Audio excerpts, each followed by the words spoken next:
জান্নাতের রয়েছে 8টা দরজা, মিনহা বাবুন ইউসাম্মা আর-রাইয়ান। 8টা দরজার মধ্যে স্পেশাল একটা দরজা আছে, ওই দরজার নাম হলো রাইয়ান। লা ইয়াদখুলুহু ইল্লা সাইমুন, রোজাদাররা ছাড়া কেউ রাইয়ান দরজা দিয়ে ঢুকতে পারবে না। আবার বিশ্বনবী বললেন, মান দাখালাহা লাম ইয়াজমা আবাদা, একবার রাইয়ান দরজা দিয়ে যে ঢুকবে চিরকালের জন্য তার গলার তৃষ্ণা মিটিয়ে দিবে কে? সিয়াম যারা পালন করবে তাদের জন্য আল্লাহ তাআলা এই দরজা দিয়ে ঢোকার পারমিশন দিবেন।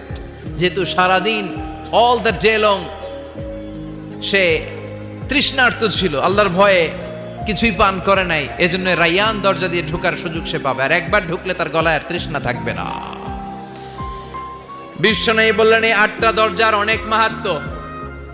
সাহাবাদেরকে নিয়ে জান্নাতের দরজার বর্ণনা দিয়ে বিশ্বনবী বললেন, তোমাদের মধ্যে এমন একজন সাহাবা আছে, জান্নাতের প্রতিটা দরজা ওই সাহাবাকে ডেকে ডেকে বলবে, আপনি আমার দরজা দিয়ে জান্নাত